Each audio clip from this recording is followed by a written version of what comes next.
Donc lisons ensemble, s'il vous plaît, dans le nom de Jésus. Dans 2 Timothée 2, verset 15. Il est écrit: efforce-toi de te présenter devant Dieu comme un homme éprouvé, un ouvrier qui n'a point à rougir, qui dispense droitement la parole de la vérité. Dans la version parole vivante, il est écrit: applique-toi à rester irréprochable. Que ton ambition soit de pouvoir te présenter devant Dieu en homme digne d'approbation. Efforce-toi d'être à ses yeux un bon ouvrier qui n'a point à rougir de son ouvrage. N'ayant jamais dévié du droit chemin dans l'annonce de la vérité, de la parole de la vérité, un intendant qui a dispensé cette parole avec droiture en la communiquant à chacun selon ses besoins. Donc, bien aimé, nous voyons ici l'apôtre Paul qui est en train de parler à Timothée et il lui dit de choisir le bon chemin et de persévérer courageusement, quels que soient les obstacles ou les circonstances. Et le chemin, c'est de suivre la parole de Dieu, sans dévier, comme un voyageur qui sait où l'amène le chemin qu'il a pris. Il lui dit: applique-toi à rester irréprochable. Que ton ambition soit de pouvoir rester de présenter devant Dieu en homme digne d'approbation. Le dimanche dernier, nous avons vu avec l'ancien Banon. Nous avons parlé de l'exercice de la piété, qui était vraiment un exercice vraiment très important. Nous avons vu que l'exercice de la piété était utile et ça avait une promesse pour la vie présente et pour celle de la vie à venir. En nous efforçant à la vie de piété, nous resterons attachés au Seigneur et nous manifesterons son caractère. Donc ce ne sera pas midi, comme je l'avais dit tantôt, nous allons parler de l'héritage que nous laisserons. Mais avant de parler de cela, nous allons parler aussi de l'approbation. Nous devons reconnaître à quel point l'approbation est importante.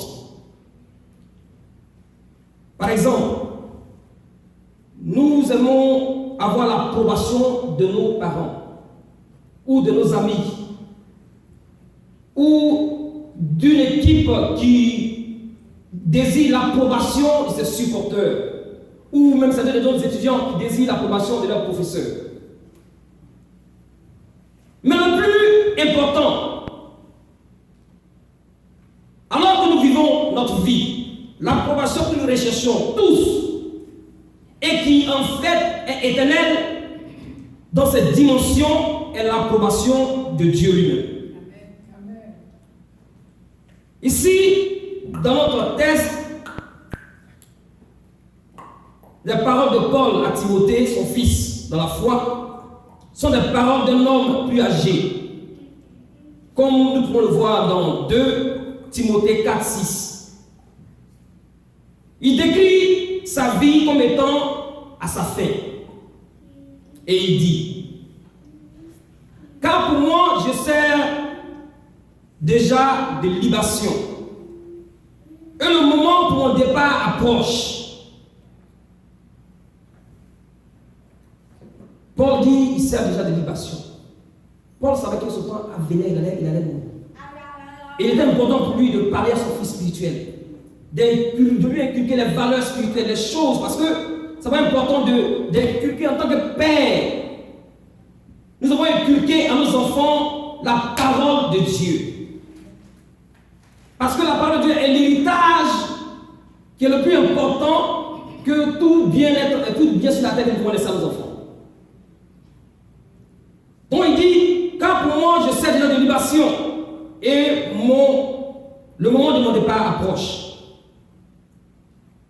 Et c'est pourquoi Paul prend le temps pour l'exhorter à s'efforcer, à se présenter devant Dieu, comme un homme éprouvé, un ouvrier qui n'a point à rougir, qui dispense droitement la parole de la vérité.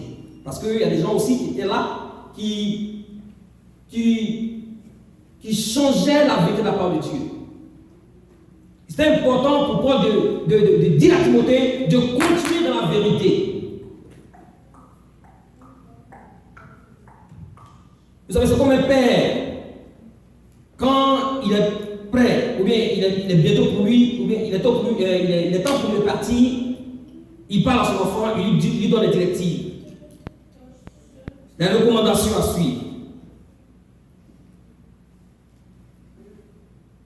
Et Paul ici encourage Timothée à se présenter devant Dieu comme un homme éprouvé, un homme dont la valeur est sûre, un homme fidèle, un homme fiable. Et la raison pour laquelle Paul dit cela à Timothée, c'est parce qu'il était un modèle lui-même pour Timothée. Parce que, comme la parole de Dieu dit que l'homme ne peut donner que ce qu'il a reçu. Si toi tu n'es pas un modèle, tes enfants sont derrière, mais ils ne sont pas un modèle. Amen. Nous devons être un modèle. En tant que père, pour nos enfants qui nous suivent.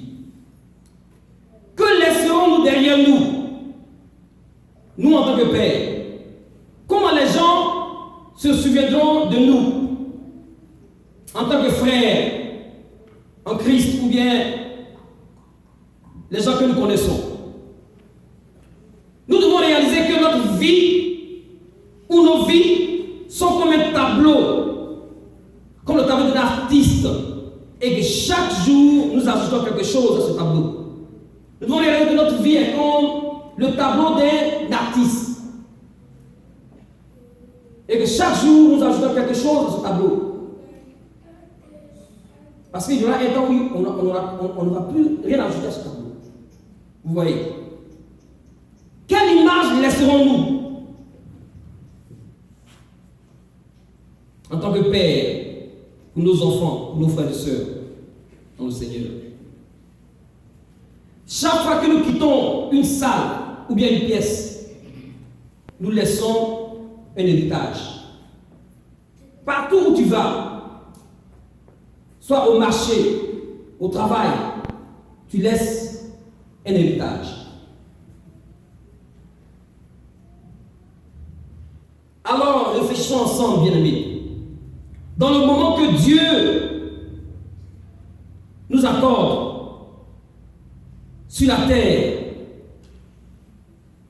ce que cela signifie pour nous d'être éprouvés par Dieu. C'est simplement un appel, bien aimé, ce soir, à prendre au sérieux le privilège et l'opportunité du temps et de la réalité que chacun de nous laisse derrière. Nous laissons tous un héritage. Certains d'entre nous laisseront un héritage utile. Et d'autres laisseront un héritage néfaste ou nuisible. Regardons ensemble dans 2 Timothée 1, au chapitre 2 Timothée 1, verset 15. Regardons ce que Paul dit. Ici, nous allons voir quelques exemples de personnes dans le livre de Timothée qui ont laissé des héritages néfastes ou des héritages nuisibles. Paul dit dans 2 Timothée 1, 15, « Tu sais que tous ceux qui sont en Asie m'ont abandonné. Entre autres, Phygèle et Hermogène.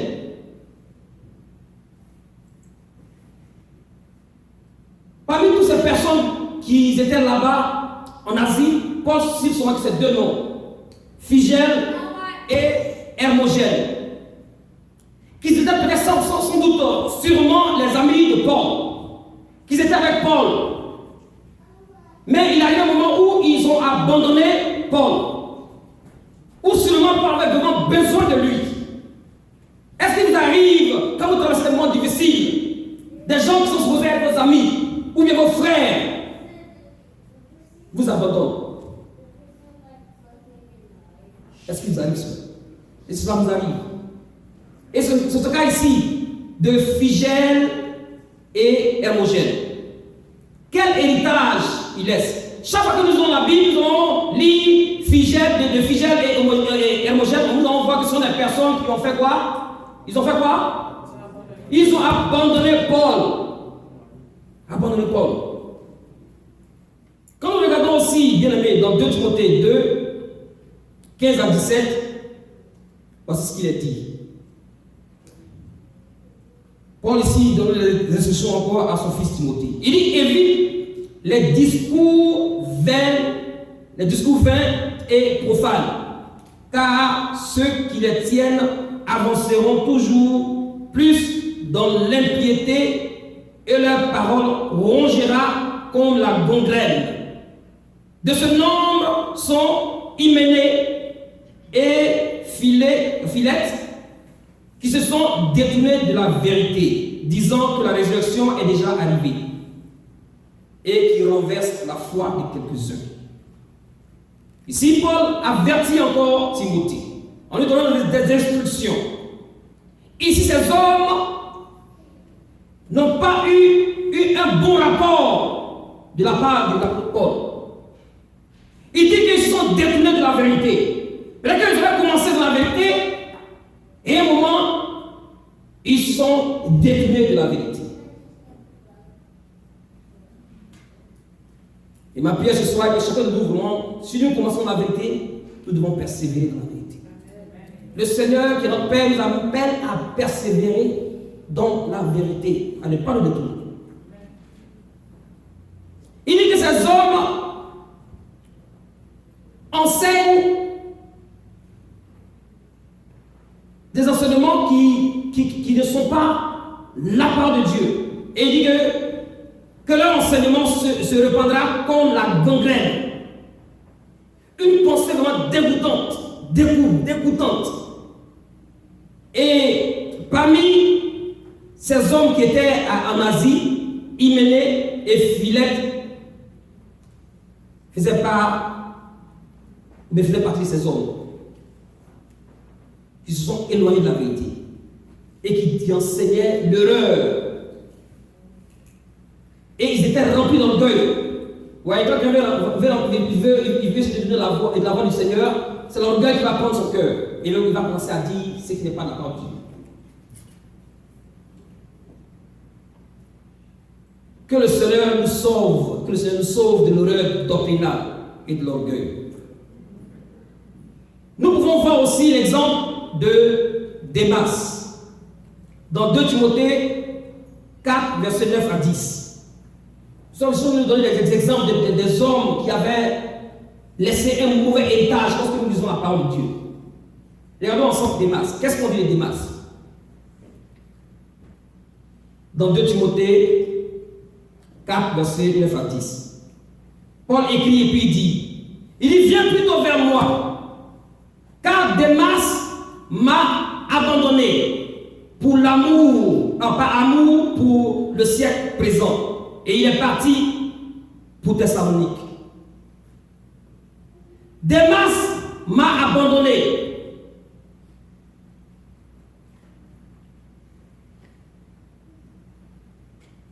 Pour l'amour, pour ce siècle présent.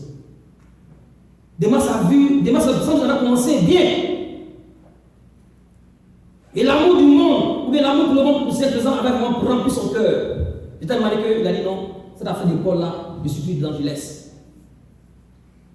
Je veux faire ce que moi je veux faire. Quel héritage Démas a laissé? Nous pouvons aller encore plus loin. Nous pouvons voir une autre personne. Au verset 14, il nous parle d'une personne qu'on appelle Alexandre le forgeron. Alexandre le forgeron était sans doute quelqu'un qui était avec Paul.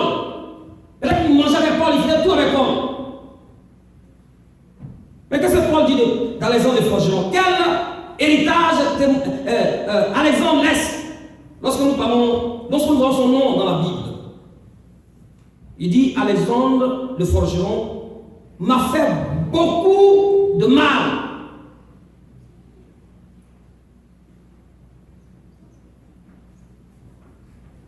Alexandre de Forgeron m'a fait beaucoup de mal. Si Paul a écrit cela, c'est parce que ça avait vraiment touché.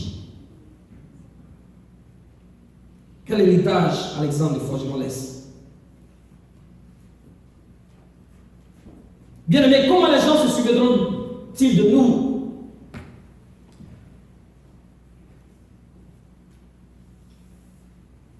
Comment les gens se souviennent d'Alexandre de Forgeron? Les gens diront, c'est quelqu'un qui a fait beaucoup de tort à l'apôtre Paul. Et c'est l'héritage qu'il laisse. Donc nous laissons tous un héritage de l'immédiat. Toutes les fois que nous sommes quelque part, nous laissons un héritage. C'est vrai, ce n'est pas un héritage au sens exact, comme laisser l'argent ou bien les biens physiques derrière nous. Mais je parle en termes de laisser un dépôt. Par notre attitude, notre caractère, tout ce que nous faisons, nous laissons un héritage. Dans la maison de Dieu, nous laissons un héritage. Partout où nous sommes, avec nos enfants, nous laissons un héritage.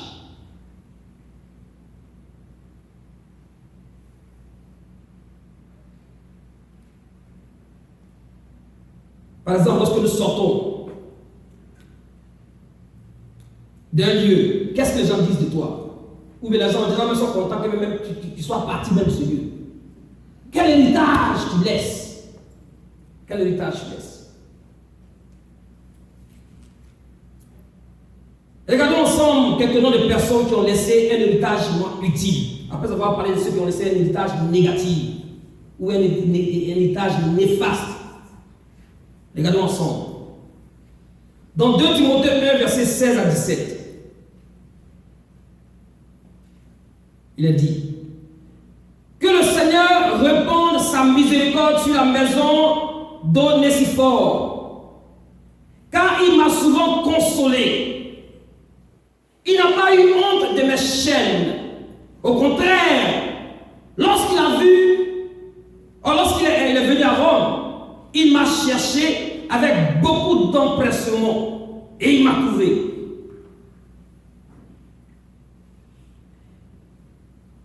Onésiphore était un homme fidèle. Ce que Onésiphore dit, il le fait.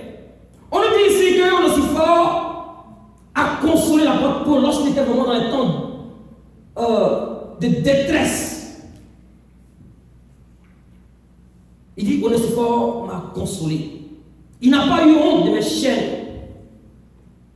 Mais au contraire, il m'a cherché avec beaucoup d'empressement.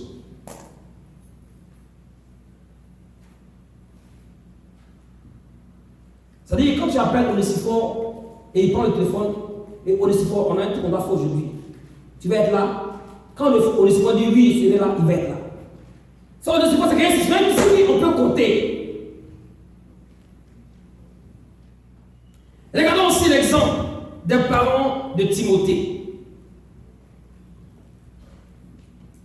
Dans 2 Timothée 1, verset 3 à 5. C'est Paul ici qui parle. Il dit, je rends grâce à Dieu que mes ancêtres ont servi et que je sers avec une conscience pure. De ce que nuit et jour, je me souviens continuellement de toi dans mes prières, me rappelant tes larmes et désirant te voir, afin d'être rempli de joie, gardant le souvenir de la foi sincère qui est en toi, qui habita d'abord dans tes aïeux, Louis, et dans ta mère, Eunice, et qui, j'en suis persuadé, habite aussi en toi.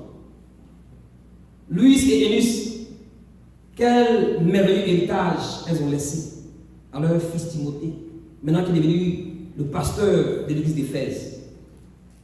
Elles ont instruit l'enfant à s'attacher au Seigneur. ont démontré le caractère qu'il fallait pour que Timothée puisse suivre.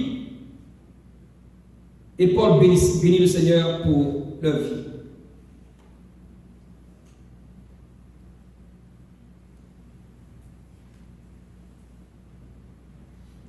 Et je pense que ça aussi le cas de beaucoup d'entre nous. Les parents aussi ont prié pour nous pour que nous soyons là où nous sommes en ce moment. Les parents nous ont conduits, nous ont inculqué la parole de Dieu pour que nous puissions garder la foi, marcher selon la volonté du Seigneur. Ils nous ont donné un héritage spirituel que nous devons maintenir.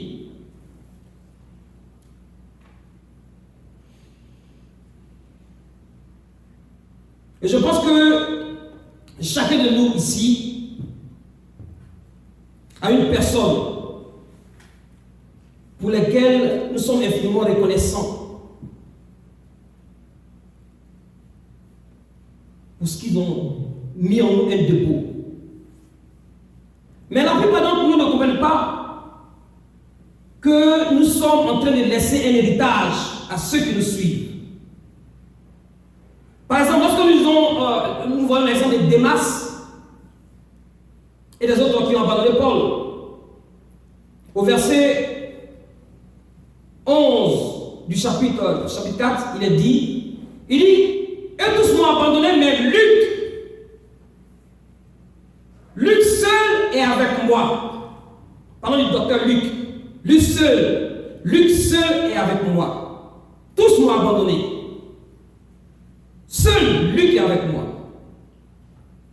Rien ici indique que Luc était un grand évangéliste ou même qu'il était un enseignant de la Bible. Mais tout ce que nous savons, c'est l'héritage qu'il a laissé derrière. Quand nous parlons, quand nous voyons, on voit ici. Luc était un homme vraiment fidèle. Luc était loyal, il a démontré sa loyauté envers l'apôtre Paul. Il était un homme intègre. Luc était un homme rempli d'humilité. Je voulais dire quelque chose. Vous savez que l'éloquence ou l'intelligence mentale ou intellectuelle, les gens ne vont pas s'en souvenir.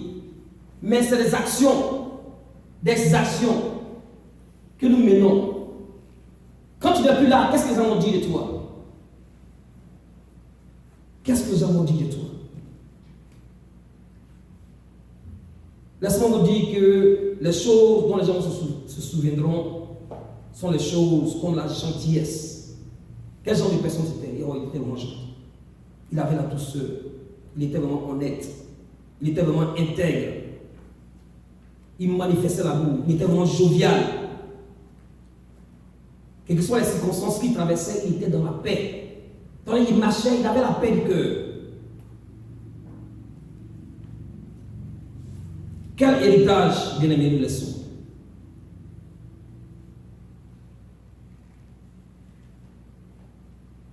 Y a-t-il un héritage utile ou bien un héritage nuisible? Alors ce soir, nous allons voir comment nous pouvons vivre en fait d'être approuvés par Dieu et d'être utiles pour ceux qui sont autour de nous. Nous allons voir ce soir 4 points et nous allons clôturer le culte de ce soir. Donc le premier point que nous allons voir, comment nous pouvons vivre et être approuvés par Dieu et être utiles pour ceux qui nous entourent. L'héritage que nous devons laisser. Donc le premier point, nous devons être déterminés de vivre de manière à être manqués pour nos bonnes actions et non pour nos mauvaises actions. Si jamais le Seigneur nous appelle, nous ne sommes plus là. Nous devons être déterminés à vivre de manière à être manqués pour nos bonnes actions et non pour nos mauvaises actions. Nous devons décider à vivre de manière à être manqués. Regardons ensemble dans 2 Timothée 4, verset 7, ce que l'apôtre Paul dit. Il dit, j'ai combattu le bon combat. J'ai fini la course. Et j'ai gardé la foi. Amen. Quel héritage? J'ai combattu le bon combat. Quel combat toi tu combats, mon frère, ma soeur? Quel combat tu combats? Quel est ton combat? Ne pas me répéter combat tu combats. Quel combat tu es en train de mener? Paul dit, j'ai combattu le bon combat. J'ai fini la course. Il y a une chose de bien commencer, mais il faut finir la course. Jésus avait 33 ans. Il a fini sa mission sur la terre. Il a fini sa course. Il a fait ce que le Seigneur lui avait demandé de faire. Il a laissé un bon héritage. Et Paul ici dit, il parle. Il dit, j'ai combattu le bon combat, j'ai fini la course, j'ai gardé la foi. Quel héritage l'apôtre Paul laisse. Ça, c'est un très bon héritage.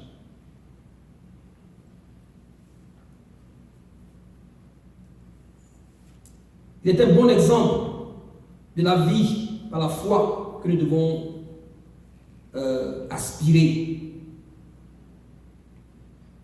Lorsque nous observons le parcours de l'apôtre Paul, nous reconnaissons qu'il était un homme vraiment de bien. Un homme qui avait l'approbation de Dieu. L'apôtre Paul avait compris qu'il avait été créé en Jésus-Christ pour de bonnes œuvres que Dieu a préparées d'avance. Amen. Et de la même manière, Dieu t'a sauvé. Toi aussi, tu as été créé en Jésus-Christ pour de bonnes œuvres que tu dois pratiquer.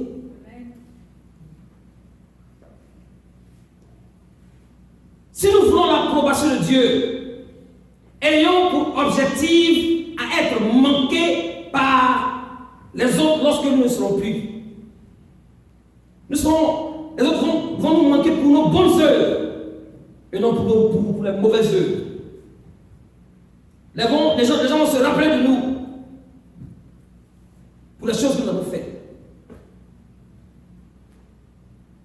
Les bonnes choses que nous avons laissées.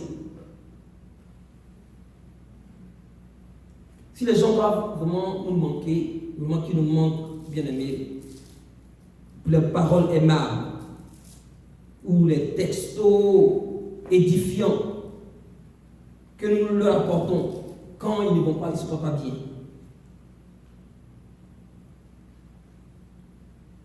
En un mot, bien aimé, nous devons laisser un meilleur héritage. Non seulement à nos enfants, mais aussi à nos frères et sœurs en Christ. Nous devons nous décider de vivre d'une manière à être manqués pour les choses meilleures lorsque nous ne sommes plus.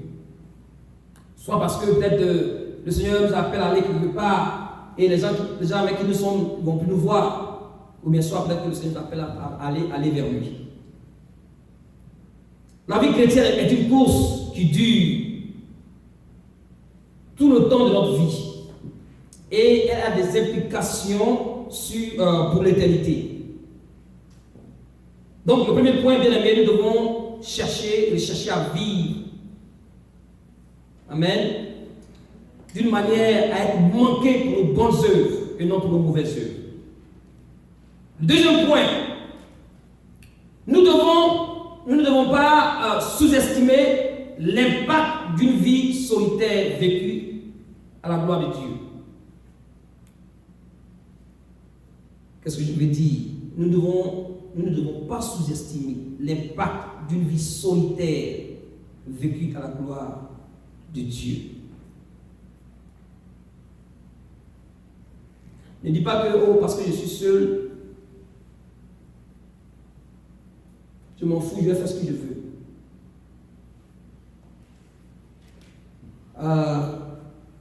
Tu es devenu enfant de Dieu. Le Saint-Esprit habite en toi. La Bible dit là que tu as été créé pour de bonnes œuvres. Tu dois laisser le Saint-Esprit te conduire. L'apôtre Paul souvent étaient seuls. Mais cela ne l'a pas empêché d'avoir un impact dans la vie des autres. Même quand il était en prison, l'apôtre Paul il avait un impact partout où il se trouvait. Et c'est un exemple que nous devons suivre. Et il peut arriver que tu n'as personne autour de toi. Là où le Seigneur t'amène. Mais recherche à vivre une vie à la gloire. C'est-à-dire à vivre la vie à la gloire du Seigneur. Même si tu es la seule personne, quelque part, qui peut faire quelque chose, pour l'instant, dans un ministère particulier, tu dois rechercher à avoir un impact pour la gloire de Dieu. Pourquoi je dis ça? Nous devons faire attention et ne pas laisser le diable venir manipuler nos pensées. Et de telle manière que nous devons commencer à avoir la grosse tête. Parce que, soit après, nous sommes la seule personne qui sait mieux faire quelque chose.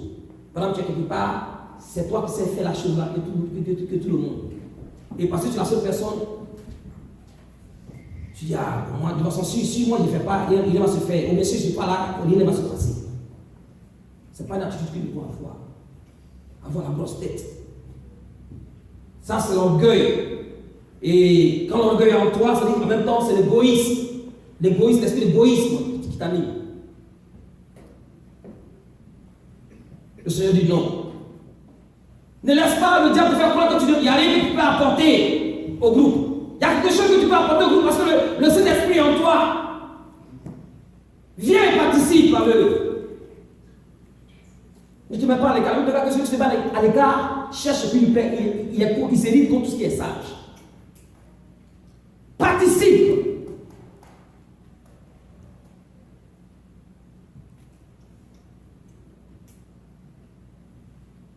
Et lorsque tu laisses le diable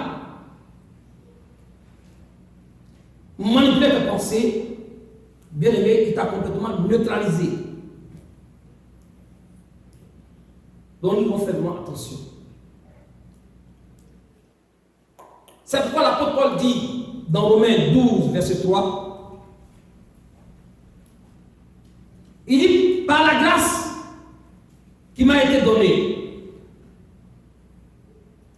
je dis à chacun de vous de n'avoir pas de lui-même une trop haute opinion, mais de se revêtir des sentiments modestes, selon la mesure de la foi que Dieu a départie à chacun. Amen. Ça nous appelle à vivre dans l'humilité. Le Saint-Esprit est un esprit d'humilité. Il n'y a pas l'orgueil de Saint-Esprit. Si tu as reçu cet esprit, tu dois vivre dans l'humilité. Nous devons faire attention parce que nous savons que notre adversaire, le diable, il rôde, il cherche qui va détruire. Nous devons laisser l'héritage utile. Que les gens se souviennent de nous pour le bien que nous laissons. Que nos enfants se souviennent de nous pour le bien que nous faisons. Pas pour les mauvaises choses.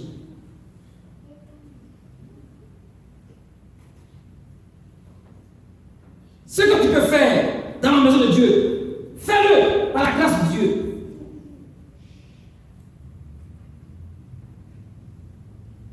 Le troisième point est que si l'on se souvient de toi comme l'un des membres d'un groupe, tu dois te rassurer que c'est un bon groupe. Ouais, ils sont dans l'église, il y a des petits groupes. Il y a un groupe ici, il y a un groupe là-bas. Il y a des petits groupes. C'est pas même bon. Les petits groupes là, non, il n'y a pas ça. On est ensemble, on est frères et sœurs, on doit avoir un groupe. Mais les petits groupes là, bon, dans quel groupe toi tu te trouves? Hein? Dans le groupe des gens qui jouent tout en train de bavarder sur moi. Ou bien ceux qui cherchent à vraiment faire avancer le de Dieu. Quel groupe? Dans quel groupe tu te trouves? En tout cas, tu peux répondre à cette question. Fais attention. S'il y a un groupe dans lequel tu vas te trouver, trouve dans le groupe où les gars sont en train de faire quelque chose qui est bien pour avancer, pour faire avancer l'œuvre de Dieu. Parce que c'est l'héritage que tu laisses derrière toi. Regardez ce groupe. Pendant ma première défense, personne ne m'a assisté. Mais tous m'ont abandonné. Ce groupe-là, qu'est-ce qu'ils ont fait? Quand Paul avait besoin d'eux, ils l'ont abandonné. Ils l'ont abandonné. Ça, ce n'est pas un groupe dans lequel tu veux te trouver, mon frère, ma soeur. Sinon, on doit se souvenir de nous, ou bien de toi. Rassure-toi que tu es dans le bon groupe. Que ce ne soit pas le groupe qui fait obstacle à l'œuvre de Christ, à l'évangile de Christ.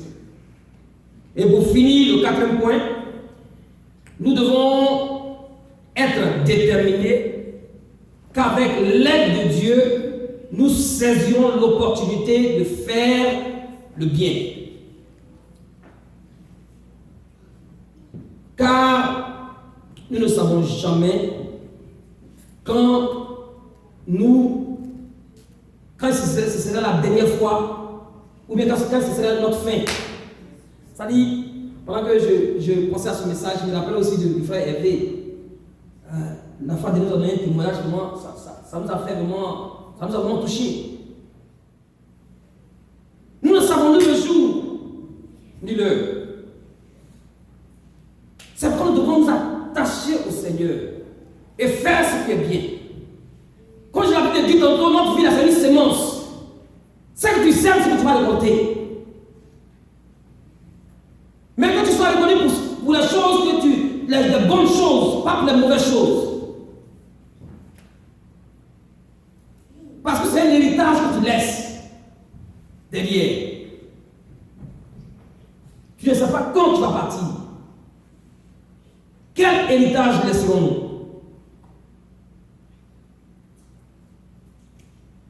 Nous devons nous rappeler qu'il y a une seule vie. Et elle passera. Et seul ce qui a été fait pour Jésus durera éternellement. Alors bien aimé, le message est fini ce soir pour nous amener à réfléchir et à comprendre que nous sommes un héritage. La Bible dit que nous avons été délivés de la puissance des ténèbres et Dieu nous a transmis dans le royaume du Fils de son amour. Le Fils de son amour dans le royaume de la lumière. Nous ne sommes plus maintenant dans les ténèbres. Nous devons vivre comme les enfants de lumière et laisser un bon héritage. Nous allons prier. Nous allons t'aider pour prier ce soir. Et prie au Seigneur vraiment que tu sois un homme vraiment éprouvé, ou bien une femme vraiment approuvée, qui va laisser un héritage vraiment utile, pas un héritage vraiment néfaste, non seulement dans la maison de Dieu, mais dans ta maison aussi, avec tes enfants. Donc prions ensemble, Jésus-Christ, et levons la voix. Seigneur, nous voulons te bénir encore ce soir pour ta grâce. En ce temps de fête des pères, tu nous as parlé de l'héritage. Quel héritage laisserons-nous? Parce qu'il va arriver un jour où nous ne serons plus comme l'apôtre Paul qui pouvait dire: je sais maintenant les libations. Ma fin est proche. Seigneur, donne-nous de vivre et de laisser un héritage utile. Que les gens se souviennent de nous pour les choses bonnes, pas pour les mauvaises choses. Prends le contrôle de la vie de ton peuple à ton nation. Prends le contrôle de nos cœurs, de nos pensées, cet esprit de Dieu. C'est toi qui produis à nous de vouloir le faire selon le plaisir du Père. Conduis-nous à marcher selon la volonté du Père. assiste-nous et donne-nous à suivre, Seigneur, ces 4 étapes. Que les gens se souviennent de nous pour les bonnes choses et non pour les mauvaises. Donne-nous, Seigneur, de ne pas vivre dans l'orgueil, mais de vivre dans l'humilité. Et si tu as donné un don dans ton église, pour que nous puissions, Seigneur, œuvrer et faire avancer ton œuvre, donne-nous de faire cela avec, Seigneur, humilité. Et que, Seigneur, nous soyons toujours dans le groupe où les gens, Seigneur Dieu Père, font de bonnes choses, pas de mauvaises choses. Seigneur, je prie là qu'il n'y a pas de mauvais groupe au milieu de nous. Que tous, Seigneur, dans cette maison, dans cette église, soient des personnes qui, Seigneur, qui pratiquent de bonnes œuvres. Parce que nous laissons tous un héritage. Nous te bénissons pour ce que, Seigneur, tu nous donnes de racheter le temps. Merci encore pour ta grâce. Et bénis ton peuple. Que toute la gloire te revienne, Père. Au nom de Jésus. Amen.